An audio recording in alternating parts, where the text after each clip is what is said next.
ಡಿ.ಕೆ. ಶಿವಕುಮಾರ್ ಅವರಿಗೆ ಸಂಬಂಧಪಟ್ಟಂತಹ ಒಂದು ಬ್ರೇಕಿಂಗ್ ನ್ಯೂಸ್ ಲಭ್ಯವಾಗ್ತಾ ಇದೆ, ಬನ್ನಿ ನೋಡೋಣ.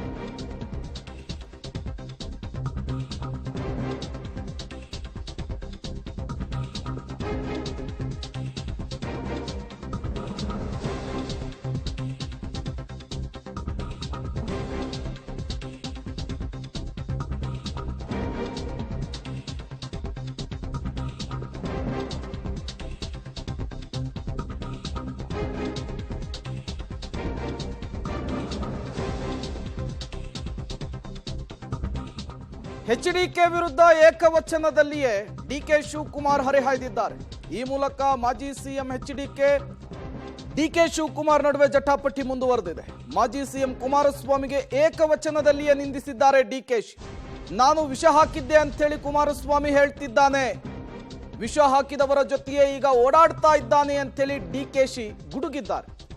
ಎಲ್ಲರಿಂದ ಬಯಸ್ಕೊಂಡು ಅವನನ್ನ ಸಿಎಂ ಮಾಡಿದ್ದು ಇದಕ್ಕೇನಾ ಅಂತೇಳಿ ಡಿ.ಕೆ. ಶಿವಕುಮಾರ್ ಹಳೆ ವಿಚಾರವನ್ನ ಕೆದಕಿದ್ದಾರೆ. ಅಧಿಕಾರ ಇದ್ದಾಗ ಏನೂ ಮಾಡಲಾಗದ ನೀನು ಈಗೇನು ಮಾಡ್ತೀಯಾ ಅಂತ ಪ್ರಶ್ನೆ ಮಾಡಿದ್ದಾರೆ. ನನ್ನ ಜಮೀನಿನಲ್ಲಿ ನಾನು ಕಲ್ಲು ಹೊಡೆಯೋದಕ್ಕೆ ಇವನು ಪರ್ಮಿಷನ್ ಬೇಕಾ? ಏಕವಚನದಲ್ಲಿಯೇ ಡಿ.ಕೆ. ಶಿವಕುಮಾರ್ ಮಾಜಿ ಸಿಎಂ ಎಚ್.ಡಿ. ಕುಮಾರಸ್ವಾಮಿ ಅವರನ್ನ ನಿಂದಿಸಿದ್ದಾರೆ, ಪ್ರಶ್ನೆ ಮಾಡಿದ್ದಾರೆ.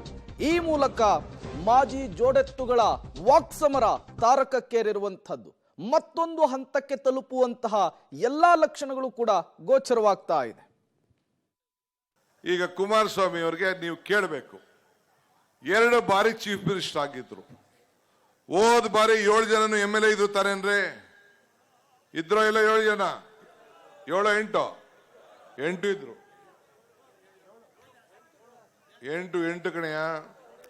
ಮಂಡ್ಯ 7, ಇಲ್ಲೊಂದು 8. ಏನಪ್ಪ ಸಾಕ್ಷಿ ಗುಡ್ಡೆ ಕಟ್ಟುದಿಲ್ಲ? 3 ಜನ MLC ಇದ್ರು, 8 ಜನ MLA ಇದ್ರು, 3 ಜನ ಮಂತ್ರಿ ಇದ್ರು. ತಮ್ಮಣ್ಣ, ಪುಟ್ಟರಾಜು, ಸಾರಾ ಮಹೇಶ್, 3 ಜನ. ನಿನ್ನ ಅವಧಿಯಲ್ಲಿ ಇಲ್ಲ, ಹಿಂದೇನು ಲೆಕ್ಕ ಹಾಕೊಳ್ಳಿ, ಹಿಂದೆ ಅವಧಿಯಲ್ಲಿ 2 ಬಾರಿ ಚೀಫ್ ಮಿನಿಸ್ಟರ್ ಇದ್ರು. ಏನಾರು ಒಂದು ನೀರಾವರಿ ವಿಚಾರದಲ್ಲಿ ತೆಗೆದುಕೊಳ್ಳಿ, ಇಲ್ಲ ಯಾವ್ದಾದ್ರು ಒಂದು ಈ ಒಂದು ಮಂಡ್ಯ, ನಾನು ಬರೀ ನಿಮ್ದೊಂದೇ ಬೇಡ, ಮಂಡ್ಯಕ್ಕೂ ತೆಗೆದುಕೊಳ್ಳಿ. ಈಗ ನಾವು S.M. ಕೃಷ್ಣ ಅವ್ರು ನೆನೆಸ್ಕೋತೀವಿ, ಶಂಕರೇಗೌಡರು ನೆನೆಸ್ಕೋತೀವಿ, ಮಾದೇಗೌಡರು ನೆನೆಸ್ಕೋತೀವಿ. ಹಂಗೆ ನೀನೇನಾರು ಈಗ ದೇವರಾಜ ಅರಸು ನೆನೆಸ್ಕೋತೀವಿ ಮೈಸೂರಿಗೆ.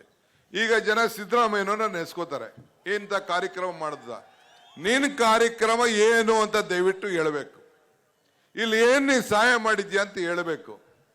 ನಿನ್ಗೆ ಅಧಿಕಾರ ಕೊಟ್ಟಾಗ, ನಿಮ್ ತಂದೆಗೆ ಕಾಂಗ್ರೆಸ್ ಪಾರ್ಟಿ ದೇಶದ ಪ್ರಧಾನಮಂತ್ರಿ ಮಾಡಿದಾಗ, ನಾವು ನಿನ್ನ ಎಲ್ಲರ ಕೈಲೂ ಬಯಸ್ಕೊಂಡು ಮುಖ್ಯಮಂತ್ರಿ ಮಾಡಿದಾಗ ನೀನು ಏನು ಮಾಡಕ್ಕಾಗದೆ, ಈಗ ನನಗೆ ಯಾವಾಗೂ ಒಂದು ಅಲ್ಲಮ ಪ್ರಭುಗಳದ್ದು ಒಂದು ಮಾತು ನನಗೆ ನೆನಪು ಬರ್ತದೆ. ಏನ್ ಹೇಳಿದ್ರು ಅಂದ್ರೆ, ಕೊಟ್ಟ ಕುದುರೆಯನ್ನು ಹೇರಲು ಹರಿಯದೆ ಮತ್ತೊಂದು ಕುದುರೆಯನ್ನು ಹೇರಲು ಬಯಸುವನು ವೀರನು ಅಲ್ಲ ಶೂರನು ಅಂತ. ಅಧಿಕಾರ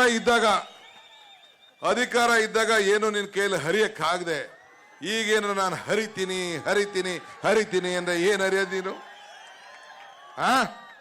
ನಾವು ಏನೋ ಇರ್ಲಿ, ಬಿಜೆಪಿಯವರು ದೂರ ಇರ್ಲಿ ಅಂತ ಅನ್ಬಿಟ್ಟು ನಿನ್ನ ಚೀಫ್ ಮಿನಿಸ್ಟರ್ ಮಾಡಿದ್ರೆ 39 ಜನ ಗೆದ್ದವರು, ನಾವು 80 ಜನ ಮಾಡಿದ್ರೆ ಏನ್ ಬೆನ್ ಚಾಕು ಹಾಕ್ಬಿಟ್ಟಿದ್ವಾ? ಯಾಕವತ್ತು ಮಾತಾಡ್ಲಿಲ್ಲ ನೀನು? ಯಾಕ್ರಿ ಮಿಸ್ಟರ್ ಕುಮಾರಸ್ವಾಮಿ, ಏನಾಗಿತ್ತು ಅವತ್ತು ನಿನ್ಗೆ? ಇವತ್ತು ಏನೆಲ್ಲ ಮಾತು. ನಾನು ಈಗ ಉತ್ತರ ಕೊಡಕ್ ಹೋಗೋದಿಲ್ಲ, ಗೆಲ್ಲೋದಿಲ್ಲ, ಅದು ಬೇರೆ ವಿಚಾರ. ಅಸೆಂಬ್ಲಿಲಿ ಹೇಳಿದೀನಿ, ಪಾಪ ಮಾತಾಡೋಣ ಅಂತ ಹೇಳಿದ್ವಿ ಅಸೆಂಬ್ಲಿಲಿ. ಯಾಕೆ ದಾಖಲೆಯಲ್ಲಿ ಇರ್ಬೇಕಲ್ಲ, ಸುಮ್ಮನೆ ಇಲ್ಲ ಅಂದ್ರೆ ಇಲ್ಲಿ ಬಂದು ಭಾಷಣ ಮಾಡಿ ಹೊಂಟೋಯ್ತಾರೆ. ನೆಕ್ಸ್ಟ್ ನಮ್ ಜನರೇಷನ್ ನೋಡ್ಕೋಬೇಕು. ನನಗೂ ಕುಮಾರಸ್ವಾಮಿಗೂ ಏನ್ ಚರ್ಚೆ ಆಯ್ತು, ಏನ್ ಮಾತಾಯ್ತು, ಅವ್ರದ್ದೇನ್ ಗಂಟು, ನಂದೇನ್ ಗಂಟು, ನಾನು ಕಲ್ಲು ಹೊಡೆದಿದ್ದು, ನಾನು ಭೂಮಿ ಹೊಡೆದಿದ್ದು ಎಲ್ಲ. ನನ್ನ ಜಮೀನಲ್ಲಿ ನಾನು ಕಲ್ಲು ಹೊಡೋದಕ್ಕೆ ಇವನ್ಗೆ ಅಪ್ಪಣೆಗೆ ಅರ್ಜಿ ಹಾಕೊಂಡಿರ್ಬೇಕ ನಾನು?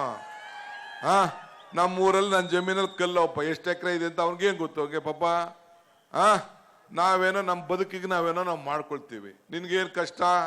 ಎಲ್ಲ ಮಾಡಿಸಲ್ಲ, ಎನ್ಕ್ವೈರಿಗಳೆಲ್ಲ ಮುಗಿದಿತ್ತಲ್ಲ, ಇನ್ನೇನಿತ್ತು? ಇನ್ನ ಏನ್ ಬೇಕಾದ್ರೂ ಡೆಲ್ಲಿಯವರು ಮಾಡ್ತಾವ್ರೆ, ನೀನು ಮಾಡಿಸಿದ್ಯಲ್ಲ, ಇನ್ನೇನಿದೆ?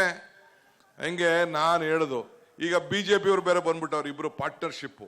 ಇಬ್ರು ಏನ್